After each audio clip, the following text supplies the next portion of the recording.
Hey everybody, it's Laine Lipsky with Parenting Parachute, and I am here today to talk about another parenting conundrum that has come onto my radar frequently in the last, I would say, month, which is not really that surprising given that school is now underway, kids have settled in, and you know, uh, the teachers are in their routines, and everybody's in their routines. Hi, Jen, good to have you here.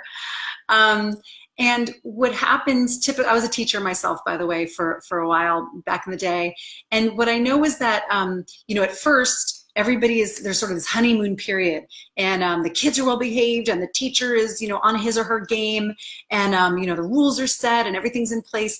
And a lot of teachers can start off really tight with the rules, right? Because they want the kids to behave and know what's going on. And then slowly but surely, as the year progresses, as the semester progresses, things can start to loosen up. And that I went through extensive teacher training, right? And the wisdom then was start off tight, hold the reins tight, and then you can loosen up. But there's not really guidance along the way for teachers telling them how much to loosen the reins, or should they be continuously let out, how far, when do you pull back, how do you pull back? And what I observed when I was teaching is that a lot of teachers would kind of like those extended dog leashes, right? Like, the dog goes out and the dog keeps going out and the dog keeps going. Before you know it, the dog is like halfway down the road, and they're in danger, and you're desperately trying to reel them back in. And it becomes this game of catch up with a situation that's gone awry. And that I would see that a lot, especially with new teachers, where they would start letting the rules slide a little bit, and the kids would just, smell the blood in the water and start acting out more and more. And then the teachers would get really mad, and they would say, okay, now we're going back to how it was at the beginning, and now we're going to reinstate the rules. And it was shocking to everybody, and it was not really a good way for the kids to know really what the rules were. It was like sometimes the rules are here, and sometimes the rules are here, and sometimes they're here, and sometimes they're here. It was just an unclear situation. I saw a lot of teachers struggling, and in the same way I see a lot of parents struggling with that too. That's a separate conversation. That said, what I want to talk about today is what happens when your child gets in trouble at school. So what I was saying is that I've been getting a lot of questions the last couple of weeks around kids getting in trouble at school and how to handle it, because I think we're getting into a time of the year where a lot of teachers are starting to let the leash out, let the reins out, and the kids are starting to test, and then the teachers are like, no, actually the boundary is here and you've got to stay within it. And this is hard for parents, especially parents who have a challenging kid, who maybe you have a kid who doesn't really understand when the boundaries are being loosened up and reestablished further out. Maybe you've got a kid who misses social cues, right? So when the teacher's face goes from being okay to like being more serious, or their tone of voice starts to go to being more serious, your child misses it. And that is very, very common with kids who are in what I call the challenging category. Kids who aren't picking up on the passive instruction, kids who aren't picking up on the social cues, kids who are missing things, who will blurt things out. Sometimes they're impulsive, right? They'll blurt things out and it's inappropriate because they're not clear on what the rules are. And the more fuzzy the rules are for these kids, the more fuzzy the boundaries are for these kids, the harder it is for them to succeed in these environments. So first of all, I'm here to say that if your child is getting in trouble at school, it's not necessarily all their fault, right? It could be that the boundaries have shifted in the classroom and your kids are not picking up on it, or the teachers let things go too far and she or he hasn't yet self-corrected. That could be the case. All right.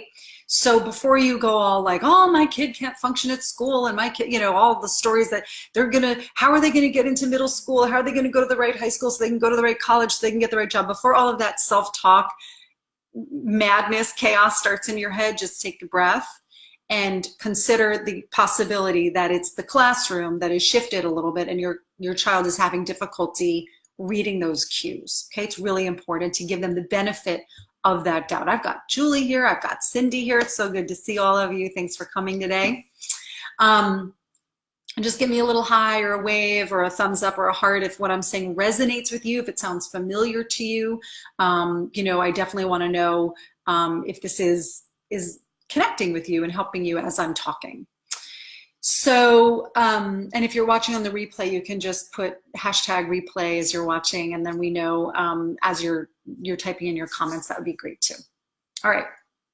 So what I want to tell you is that parents who contact me have been asking, you know, well, they're getting in trouble at school, and what do I do when they're at home? And there are three big mistakes that parents are making when their kids are getting in trouble at school. And I want to outline those mistakes, and I want to talk about what not to do, and then the approach that would be better suited for a kid, especially if your child is somebody who's going to be needs more instruction, needs more direct structure, and is missing some of these cues that I'm talking about. So three things that typically happen with parents when they have their kids, they come home from school and they either have a note in their bag or the frowny face, or at some schools when they're younger, it's like the yellow card or the yellow, you know, not a smiley face, but the face with the like straight line, or they come home with the red face and it's like a sad face. That's like for the younger kids. And what parents tend to do is one of three things, or sometimes all three of them. The first thing that they do is they ask the child what happened, and they don't investigate enough, or they investigate too much. Well, what do you mean you spoke up at school? Wasn't everybody speaking up? What's going on? And we start peppering our child with questions, and they feel interrogated, right? So the interrogation begins. And then the other thing that happens is that then there's another punishment that's doled out at home. Well, you came home with a frowny face, therefore I'm going to take away a privilege, or you're not going to go over to your friend's house to play, or we're not going to have dessert, or we're not going to go to the party over the weekend. There's a secondary and a second punishment at home. So that's the second thing that happens with parents. And the third thing that happens is that parents end up feeling really different things, different levels. They feel embarrassed, they feel ashamed, they feel worried, and they don't know how to talk to the teacher about what is going on. And so a classic question will be, you know, well, what happened, or what you know, what is going on? It's like a sort of a general question instead of being more specific with your questions and knowing how to talk to your teacher, your child's teacher, when your child, you know, has some challenges, right? If they're a kid who's coming home after school and they lose it with regularity, maybe it's every day, maybe it's 3 times a week, but with regularity, your kid comes home and loses it, it means that your child is working extra hard to hold it together at school, which means this is really a big deal for your child. Right? And if you have a kid like that and you don't know how to talk to your kid's teacher about what your child needs, then you need some instruction with that. You need some help knowing how to get on the same side as your child's teacher, how to talk about your child in such a way so that your child isn't being labeled or being discriminated against or being sidelined in any way. And that takes some skill, and that takes some understanding of a lot of things, not just how to talk to the teacher, but what goes into creating your plan for dealing with your kid's teacher, whether or not your child has a diagnosis or an IEP or anything like that. There are actually kids who have diagnoses and who have IEPs. Typically, not always, but those teachers or the paras are able to converse with the parents a little bit better because there's just more forms of communication, and it's usually a smaller group that they're communicating about. So those are the 3 things that usually happen, right? Is that the child gets interrogated, the child gets punished at home, and then the parents try to talk to the teacher or avoid talking to the teacher, but there's, I'll call it a misalignment with the teacher. Okay, so they're not aligned with the teacher properly. And this is really classic.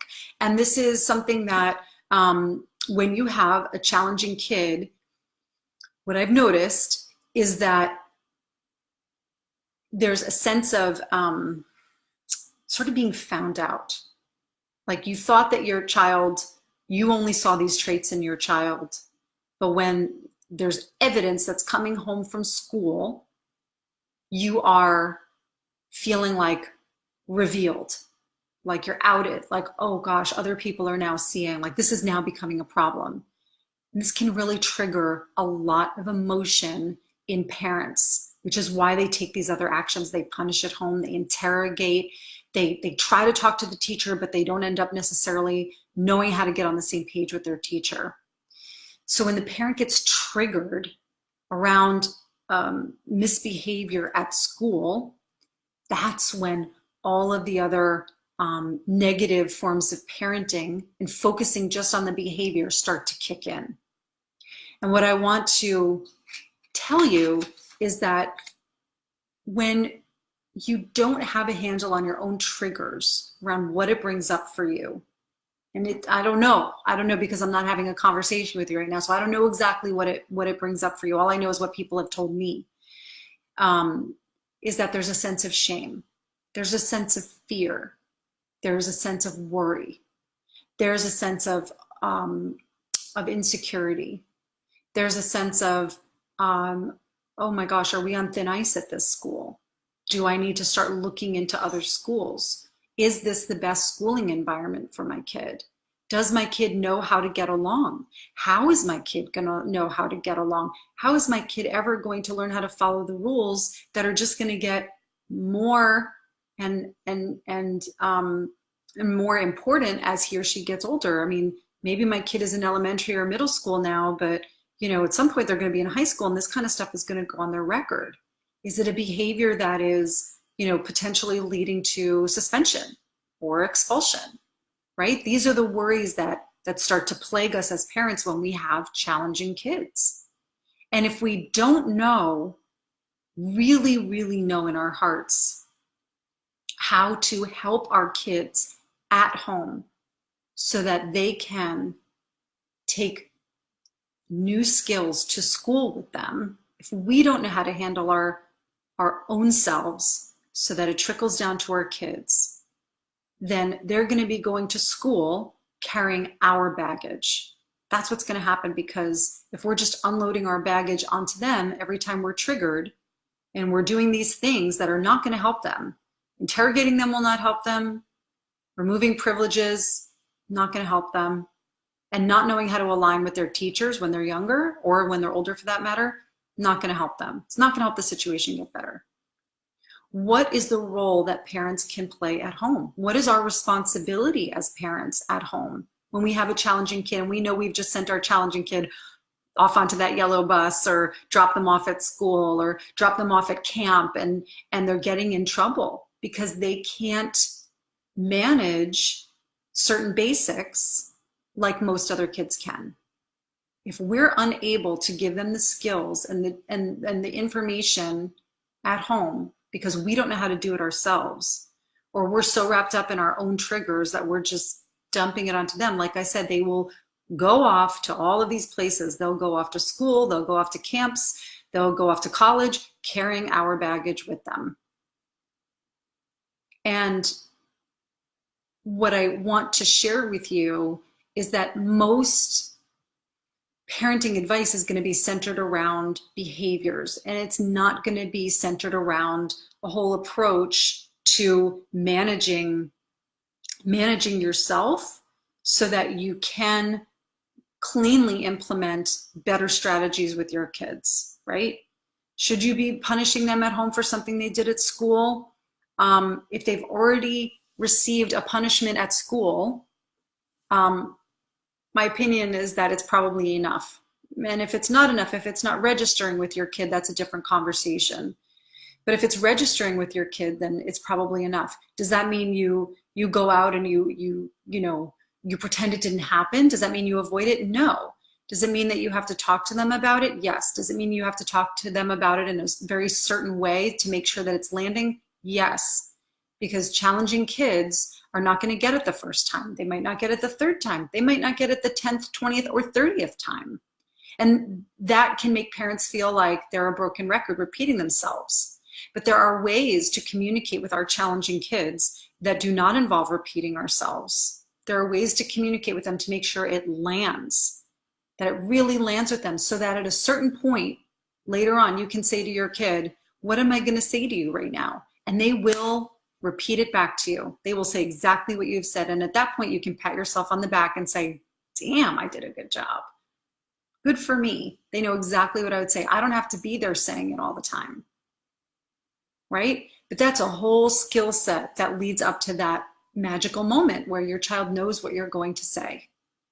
And it doesn't have to be a pathway of, repeating yourself and punishments and bribes and threats and feeling like you're crazy and they're crazy and, you've got, all this self-talk going on. Oh, I've got a nightmare kid, or I wish my kid was, like my niece or my nephew, and life would be so much easier, blah, blah, blah. All of this story that we tell ourselves, we were given our particular child for very real reasons. And my belief, and it's, you can agree with it or not, but my belief is that our kids are our own greatest teachers. They bring up things in us that are exactly what we are weakest in, are exactly what we need to work on in order to be the best person that we can be in the world, right? And once we are operating at our, when we're operating as our best as a person, then we're also being the best parent we can be, right? It's like goes hand in hand.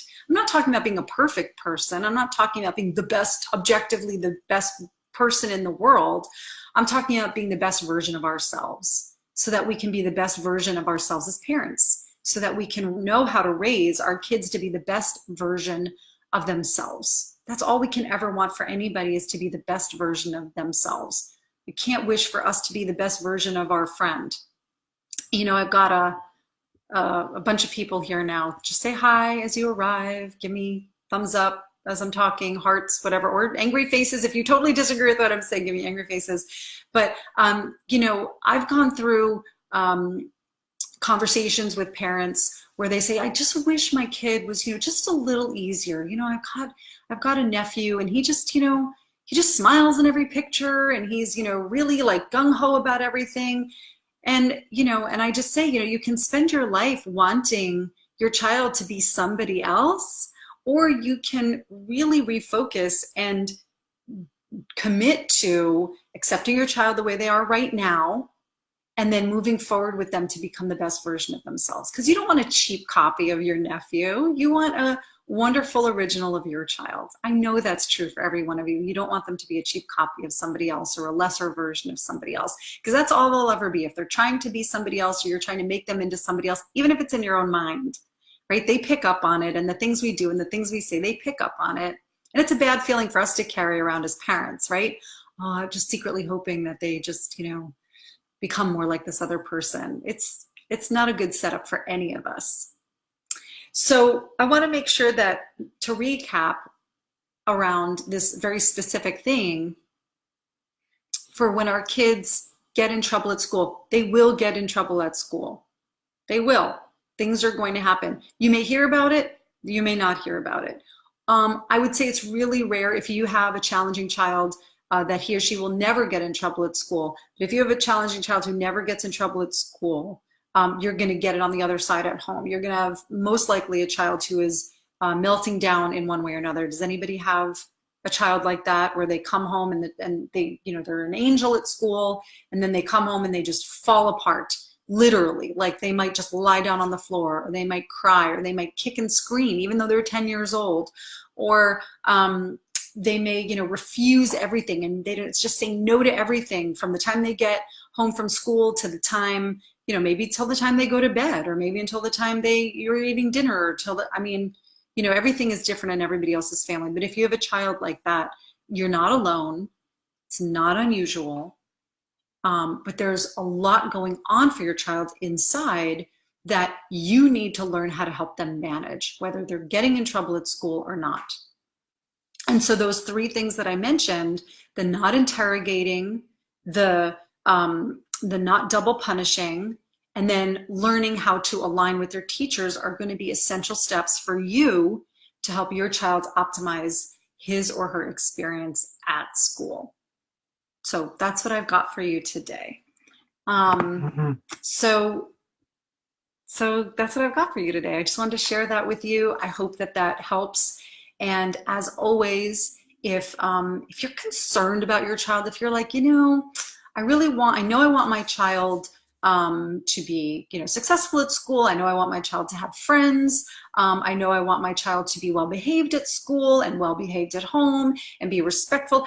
And in your heart of hearts, you know that that is not what's happening right now in your family, and you are struggling. You know if you're struggling too much. You really do. Like, some of it's normal, and then some of it is that feeling of like, this is not normal. Like, this goes beyond at least my expectation of normal. This has crossed a line for me. If what's going on at home and what's going on at school has crossed a line for you, then it's time to reach out for help. And the way that I offer everybody here in the group is that you get a one-time call with me to reach out for help. I will tell you how I work with parents. I want to hear, first of all, what's going on, because when I do these live trainings, I don't really get to go back and forth. They're not really designed for that.